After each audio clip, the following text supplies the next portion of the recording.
Hi friends. இன்னைக்கு நம்ம ஒரு சைட் டிஷ் பார்க்கலாம். சிம்பிள் பாலக் இது. அ ரொம்ப ஈஸியா பண்ணிடலாம். நீங்க ஆலு பாலக், பன்னீர் பாலக்லாம் பண்ணியிருப்பீங்க இல்லையா? இது வந்து அதெல்லாம் கூட வேண்டாம். வெறும் பாலக் இருந்தாக்க போதும். 1, 2 மசாலா தான். Very less masala. பட் தொட்டுக்கிறது நல்லாருக்கும். இது வந்து இஞ்சி துருவினது, கொஞ்சம் வெங்காயம், பூண்டு. நான் ஃப்ரோசனா வச்சிருக்கேன். அதனால உங்களுக்கு ஐஸோட தெரியுது. இது வந்து ஒரே ஒரு டொமேட்டோ. இதெல்லாம் வந்து ஒரு 1/4 கிலோ பாலக்குக்கு போடுறீங்க. எல்லாம் கத்த குடுக்கறதில்ல. கேஜில தான் குடுக்குறாங்க. அதுக்காக இது.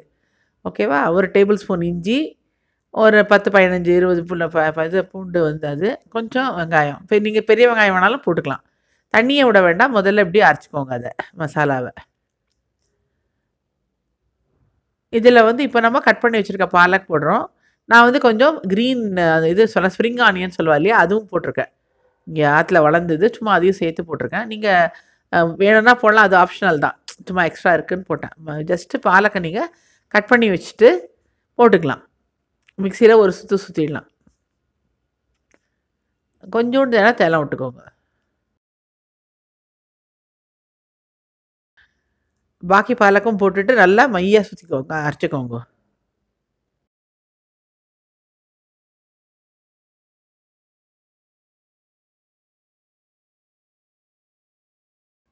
இந்த மாரி நல்லா வழுவழுன்னு அரைச்சுக்கோங்க. நான் வந்து இதில ரெட் சில்லி காரம் தான் போடப் போறேன். உங்களுக்கு சப்போஸ் பச்சை மிளகா காரம் பிடிச்ச ஆளா இருந்தாக்கா, வேணா இதுலயே 2 பச்சை மிளகா போட்டு அரைச்சுட்டுருங்க. சரியா? இப்போ இது எண்ணெயும் நெய்யுமா கலந்துருக்க ஒரு இது 2, 3 ஸ்பூன் விட்டுக்கோங்க. ஏன்னா நம்ம அத வதக்க போறோம். அதனால அதுக்கு தேவையான அளவு விட்டுக்கோங்க. சரியா? அது சூடானதும் சீரகம்.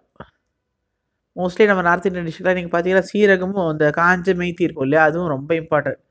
அது போடுவோம் எல்லாத்துலயும். நம்ம கடுகு தருமாறுற மாதிரி.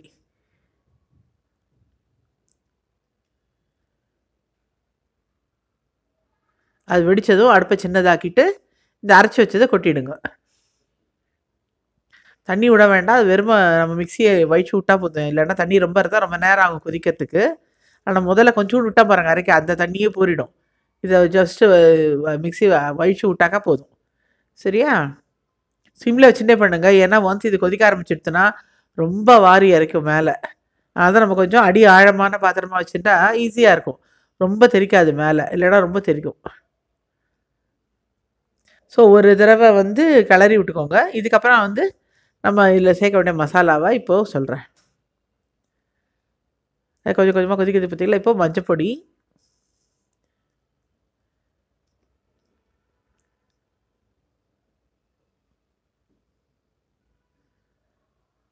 இது வந்து தனியா பொடி.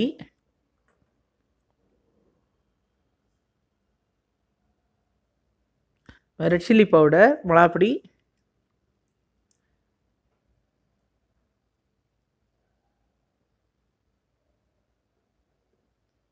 இது சீரகப்பொடி. உங்களுக்கு சப்போஸ் பிடிச்சிருக்குன்னாக்கா கொஞ்சோண்டு ஆம்ச்சூர் கூட வேணா போட்டுக்கலாம். தட் இஸ் மாங்காய் பொடி விக்கிறா இல்லையா? அந்த லைட் புளிப்பு டேஸ்ட் வேணுன்றவ அத கூட ஆட் பண்ணிக்கலாம். பட் தேவை இருக்காது. இதே நல்லாயிருக்கும். உப்பு தேவையான அளவு. அவ்வளோதான். இத நல்லா கலக்கிடுங்க. எல்லாம் நல்லா கட்டி தட்டாம கலந்ததும், சிம்லயே வச்சு பண்ணுங்க.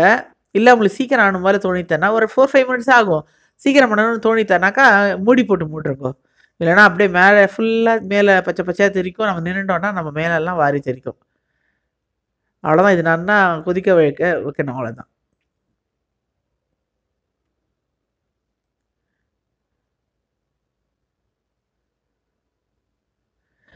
ஸோ வெயிட் பண்ணி பார்த்து இறக்கிடலாம். ஓகேவா? அவ்வளோ ஈஸியா முடிஞ்சிடுச்சு பாருங்க. கலர் லைட்டா மாறிட்டு பாருங்க நல்லா கொதிச்சதும். அட இது நீங்க சொன்ன மாரி நான் சிம்ல வச்சுக்கிறனாலும் உங்க இஷ்டம்.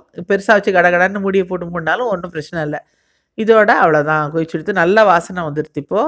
நம்ம இறக்கிடலாம். இத நீங்க வந்து சப்பாத்தியோடையோ அல்லது சாதத்தோடையோ கூட சாப்பிடலாம். நல்லாயிருக்கும் தொட்டுக்கிறதுக்கு. சும்மா நான் வந்து அழகுக்காக மேல இந்த துருவின பன்னீர் சீஸ் போட்டிருக்கேன் அதில. நீங்க அது மாரி அது சும்மா ஆப்ஷன் தான் அழகுக்காக போட்டிருக்கிறது. பார்த்து பண்ணிக்கலாம். சரியா?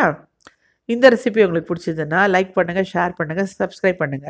பாய்.